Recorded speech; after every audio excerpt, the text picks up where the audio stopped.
Welcome to Beauty and the Biz. Discover how to grow your practice with effective cosmetic patient attraction, conversion, and retention advice from author, speaker, trainer, and cosmetic practice business and marketing coach, Catherine Maley, MBA. Hello and welcome to Beauty and the Biz, where we talk about the business and marketing side of plastic surgery. I'm your host, Catherine Maley, author of Your Aesthetic Practice and consultant to plastic surgeons to get them more patients and more profits.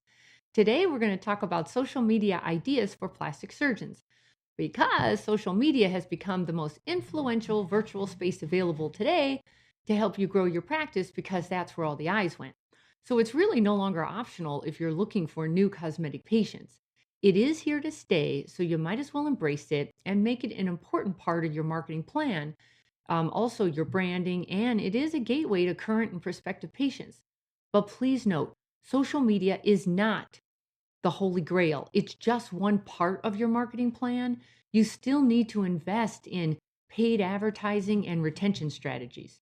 So social media done right can increase your website traffic, generate leads, portray you as the expert, and it builds relationships with your prospective patients while retaining your current patients by interacting with them. Now, the beauty of social media is that you get to tell your story your way. So you're the actor and the producer and the editor all in one. So you control the narrative and you create your own image and brand. So that's powerful, but it's also daunting. So I'll give you lots of social media ideas you can use right away. Now, since you are a business, remember your main objective of social media is to grow your plastic surgery practice business. So your social media posts need a balance of various types of social media posts that are educational, informative, interesting, entertaining, and compelling. But be forewarned, social media can take a chunk of your and your staff's time. So here are tips to help you be most effective. First, choose the right platforms for you. So unless you have a marketing agency doing this for you, you most likely have a staff person handling this and 10 other things. So their time is limited. My advice is to focus on one platform first, get really good traction going, and then spread out to more platforms. For example, Instagram is by far a favorite for our plastic surgery industry. However, Facebook wins hands down for sheer volume and results. Now, the good news is Facebook owns Instagram. So when you post on Facebook, it can be set up to automatically post on Instagram and vice versa. You just want to check your settings. And yes, TikTok is the latest craze. My 14-year-old niece loves it. And you can build an audience early on. However, that takes time and the audience skews very young. That means they want to be entertained. So I hope you can dance. And that's what that's all about. The most serious prospective cosmetic patients, they're actually looking for a provider and they care most about your social proof. They want to see your work. They don't need to see you dance. They want to see your work. They want to know what kind of results to expect. They want to see your other happy patients enjoying their new look.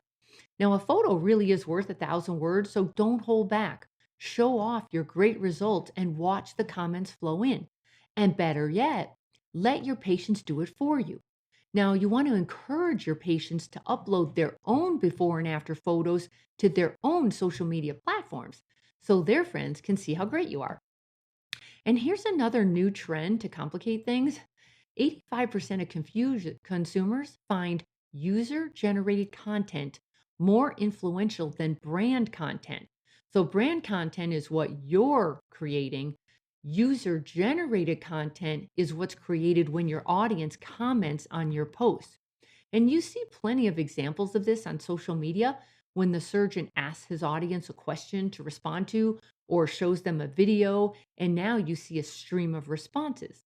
Now that's user-generated content that engages prospective patients to interact with you. But you need to determine what inspires your audience to share content and how you can engage patients to create user-generated content.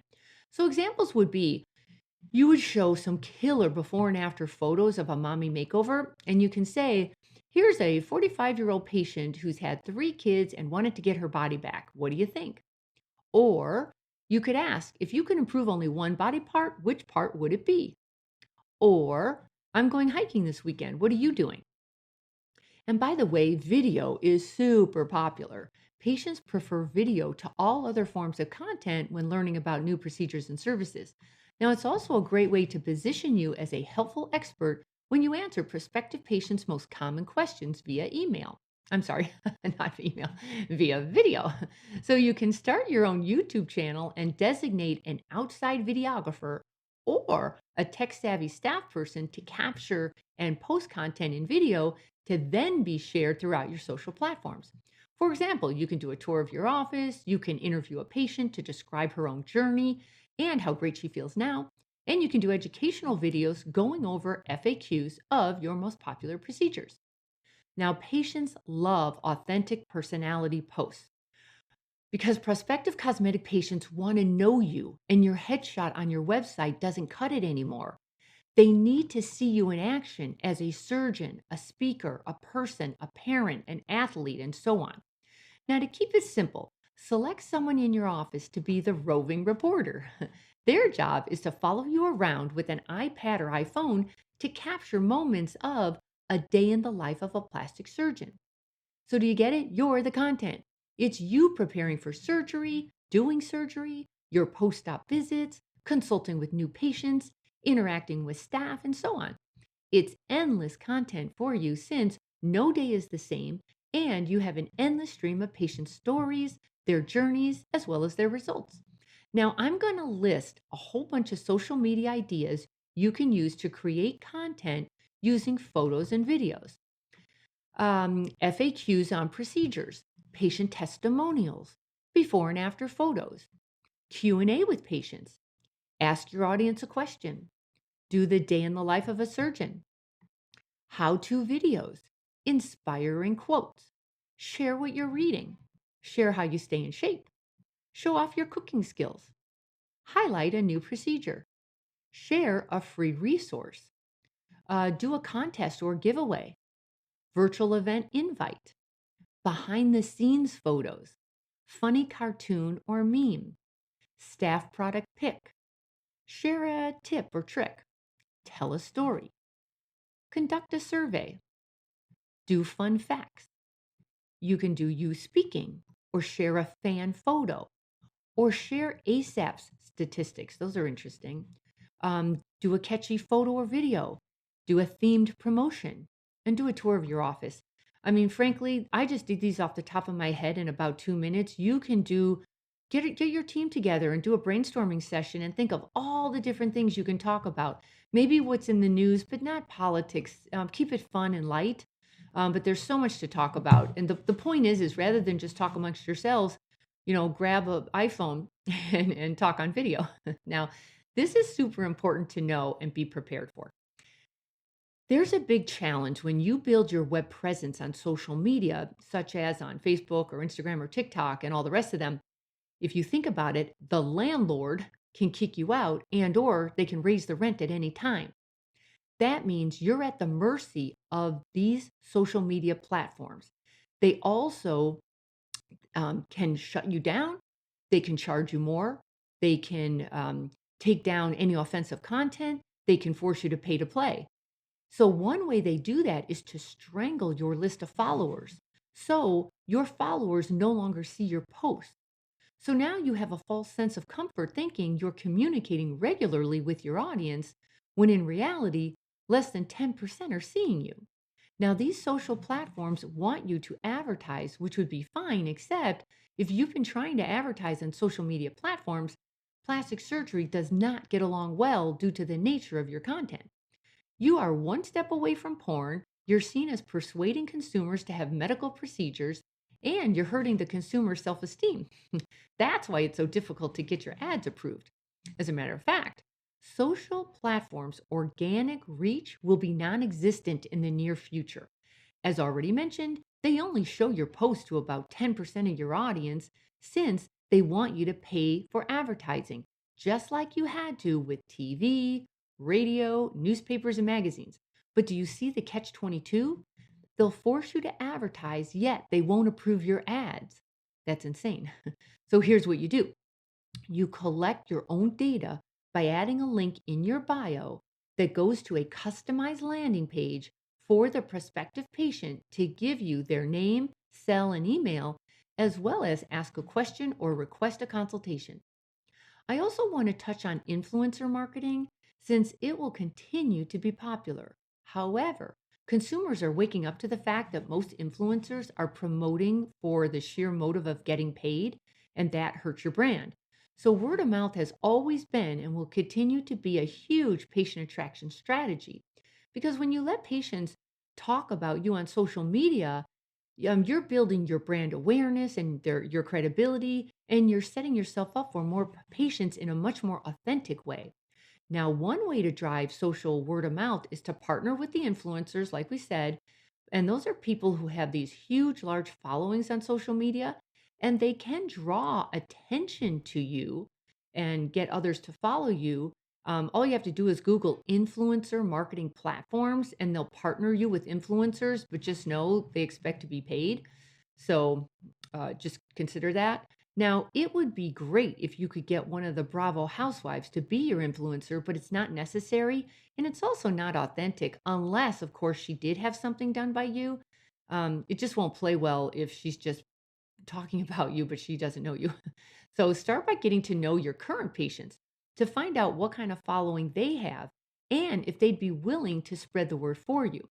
Now, I actually prefer your own patients to influencers since it's more authentic and their local followers are much more likely to contact you than followers who have to travel cross country to see you.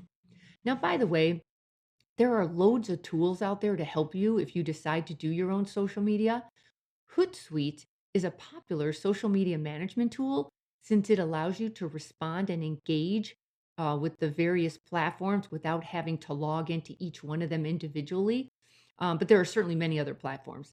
And if you need help making your graphics eye-catching, Canva is popular because it's so easy to use and it has a huge library of creative deliverables done for you.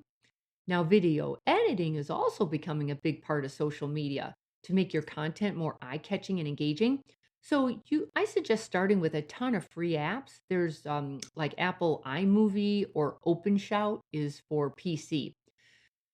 So needless to say, there's a lot to social media, but like everything else in life, you get out of it what you put into it. So if you believe social media is an important aspect of your brand and marketing plan, you need to put the time and investment into it. So if you need my help, please reach out. I'd be happy to. Otherwise, I will see you on social media because I too have had to adapt and change. And yes, I'm all over social media as I should be, and I'll see you there. So that's it for today. I hope that was helpful. Please subscribe to Beauty in the Biz. And if you haven't already, I'd love a great review. And then if you have any questions or feedback or want to contact me, please do. You can leave me a message on my website at catherinemaley.com, or you can, check out my own social and see what I'm doing and ask me questions there. And I'm Instagram is a favorite, and that is Catherine Maley MBA. That's it for now, and talk again soon. We hope you found valuable insight on this episode of Beauty in the Biz. For more episodes, tools, and Catherine's free book, visit www.catherinemaley.com.